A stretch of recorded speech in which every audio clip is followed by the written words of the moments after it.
This is Solenoid Maintenance for a 170R. Getting to the solenoid assembly for the 170R requires removal of the frame and the body. First thing to do is remove the foregrip, place to one side. You need to remove the drivetrain assembly, place that to one side.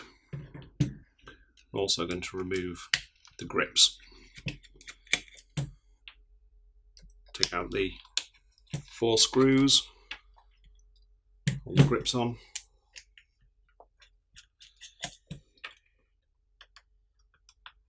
That's a 2mm driver or 5/64 driver. Put the grips off. I can go with the components. And the solenoid assembly is mounted inside the frame. We now have to remove the frame, so we use a 1/8 hex key to remove the 2 frame screws.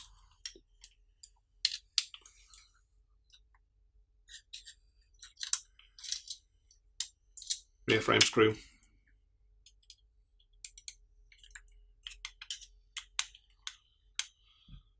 Front frame screw.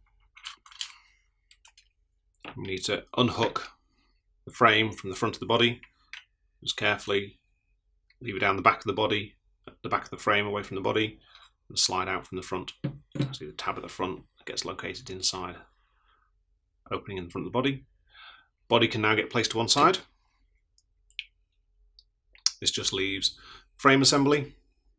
What I need to do is, first of all, unplug the solenoid. So the solenoid is the top wire here. What I need to do is lift up the wires, use a hex key to hold down the circuit board assembly while you work the solenoid plug out from the circuit board. Just make sure that's free to the side there. Then want to take out the solenoid retaining pin, which is this brass pin here. It's smaller on this side and larger on this side. So I'm going to push from the small side to remove it, slide it out. There's a small O-ring on the pin. That's purely just to hold it in place to stop it falling out. Once that's out, we can now remove the solenoid assembly. That's complete solenoid assembly out. You'll see there's a gasket on the top here and there's a pocket here for a gasket in the bottom. If we look inside the frame, we'll see a filter and a gasket inside there. These can be removed if you want to. You can replace the filter. But we just need to make sure that those are both back in place before we reassemble. The frame can now go to one side. I'm going to concentrate on the solenoid assembly. The solenoid assembly is made up of the pilot valve, plate, solenoid body, and the solenoid spool inside here. First of all, we are going to remove the pilot, and we're going to use a number 1 Phillips driver to remove the 2 screws.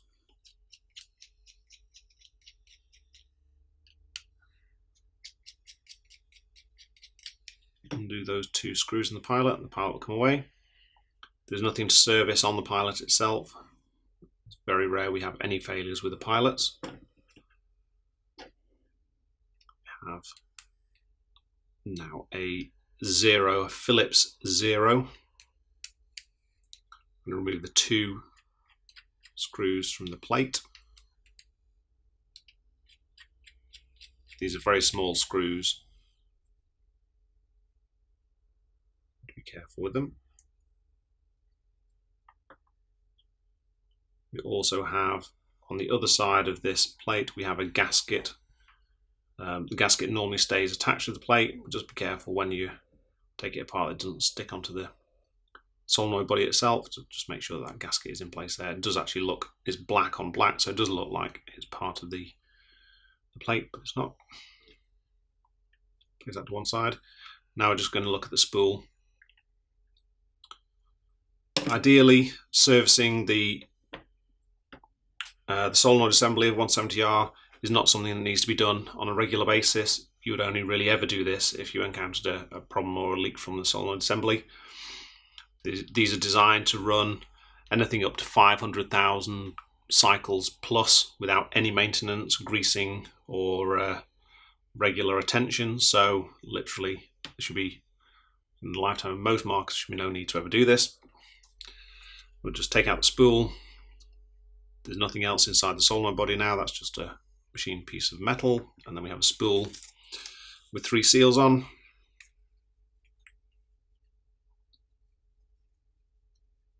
I'm going to clean off all the old grease.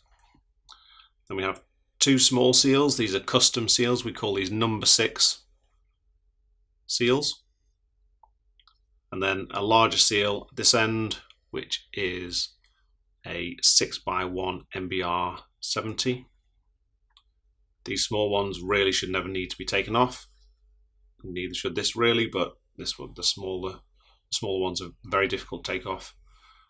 6x1 is much easier. What I'm going to do is just inspect those, make sure there's nothing damaged on them. Then we're just going to re-grease them, rebuild the solenoid assembly.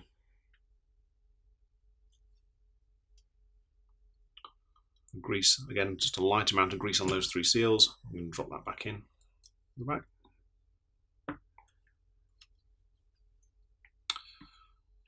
I'm going to take the plate, make sure it's in the correct orientation, drop that back on, and then use the 0.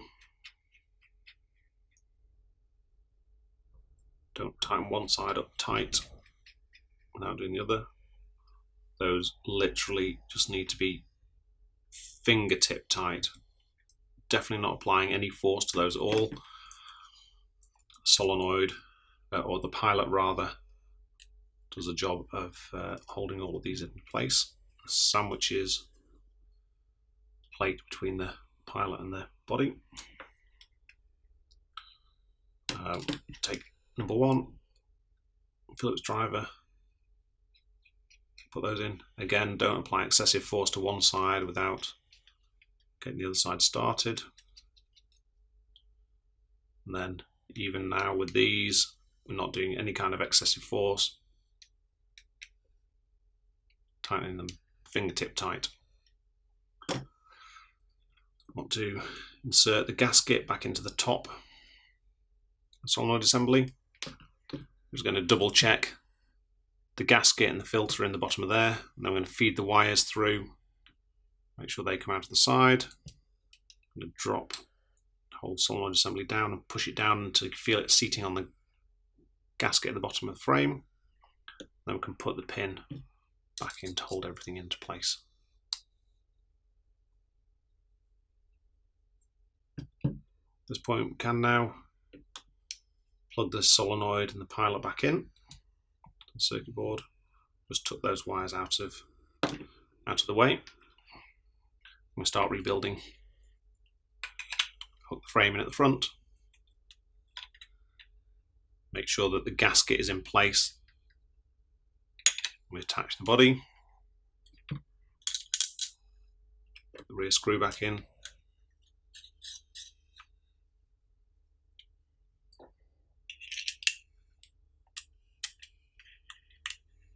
Front screw back in.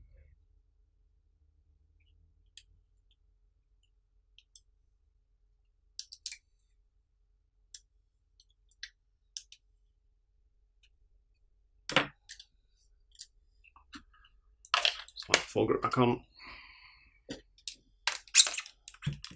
Drivetrain back in. Put the grips back on.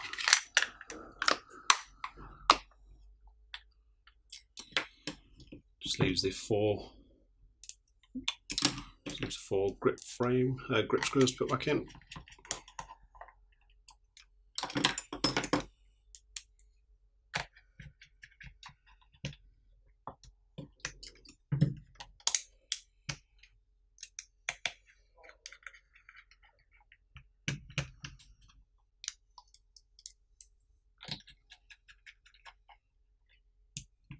That is solenoid maintenance for a 170R complete.